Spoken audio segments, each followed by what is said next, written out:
Dari kecil, kita kan selalu dibilangin kalau kerja keras itu kunci kesuksesan.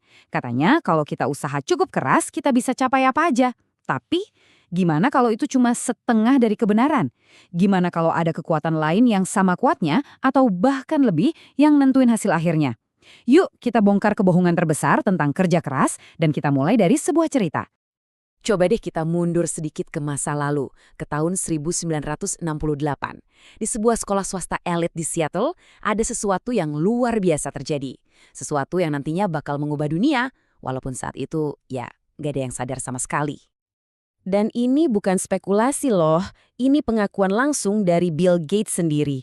Kalimat ini tuh kunci buat kita paham kalau salah satu kisah sukses terbesar di dunia itu gak dimulai dari garasi, tapi dari sebuah keberuntungan yang, wah, luar biasa.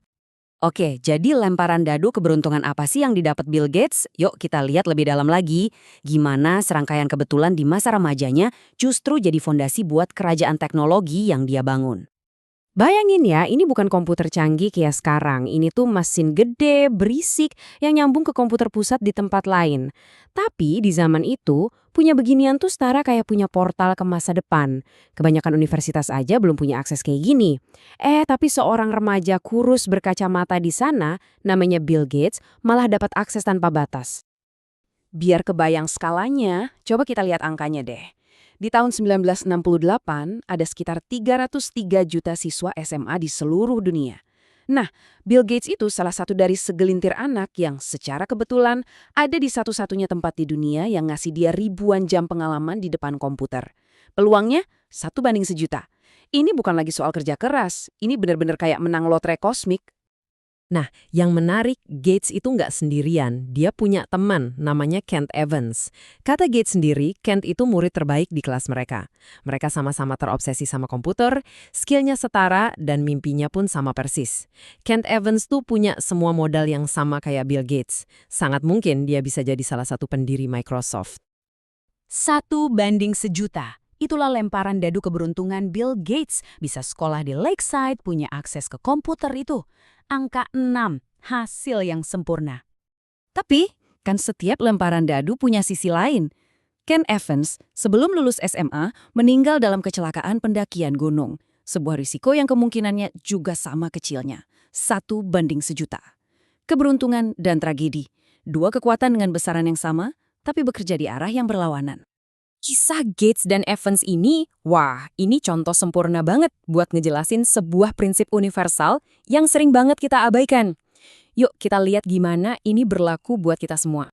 Jadi, poin krusialnya tuh gini, keberuntungan dan risiko itu kayak saudara kembar. Kita nggak bisa dapat yang satu tanpa kemungkinan dapat yang lainnya.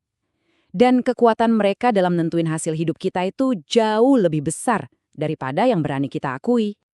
Terus kenapa ya kita suka banget sama cerita pahlawan tunggal yang ngebangun kerajaan dari nol? Soalnya itu ngasih kita ilusi kendali.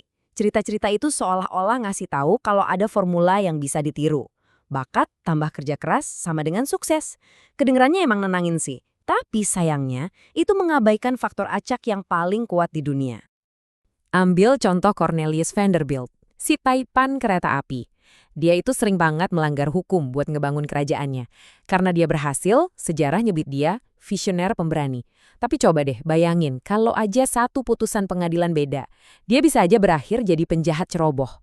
Pada akhirnya, hasil yang seringkali ditentuin sama keberuntungan. Itulah yang nulis ceritanya.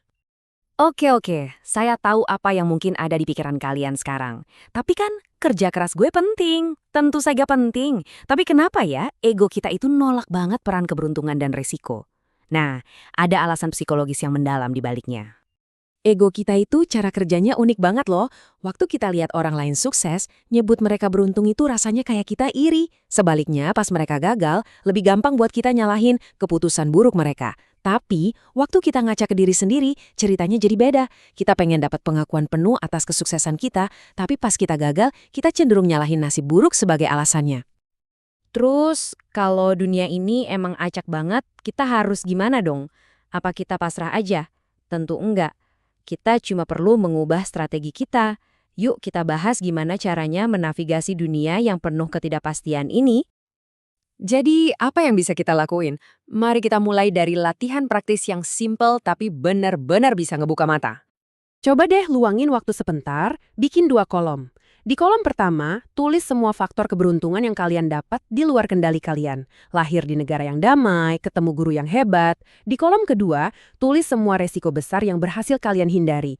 Mungkin pernah nyaris kecelakaan, atau terhindar dari penyakit serius. Tujuannya bukan buat ngeremehin usaha kalian, tapi buat numbuhin kerendahan hati, empati, dan yang paling penting, ngebantu kalian fokus sama apa yang benar-benar bisa kalian kendalikan. Ini nih, perubahan pola pikir yang paling penting. Mencoba jadi Elon Musk atau Warren Buffett berikutnya itu strategi yang buruk. Kenapa? Karena kesuksesan ekstrim mereka itu hasil dari keberuntungan yang ekstrim juga, yang artinya ya nggak bisa diulang. Terus apa yang harus dilakuin? Jangan pelajari individu ekstrimnya, tapi pelajari pola umumnya. Pola perilaku dari ribuan orang yang sukses secara finansial, bukan yang kaya raya banget ya, itu jauh lebih berguna. Hal-hal kayak nabung konsisten, hidup sederhana, dan ngehindarin utang jelek. Mungkin kedengarannya ngebosenin, tapi ini strategi yang berhasil dan yang terpenting bisa ditiru. Kalau dalam investasi, tujuannya itu bukan buat dapat untung setinggi-tingginya, tapi buat bisa bertahan di dalam permainan. Dana darurat itu asuransi kalian. Diversifikasi itu pengakuan kalau kalian nggak tahu masa depan. Dan ngehindarin utang berlebihan itu cara buat mastiin satu kesalahan nggak menghancurkan kalian. Ini semua tentang membangun daya tahan. Metafora pelaut bijak ini benar-benar ngerangkum semuanya dengan sempurna.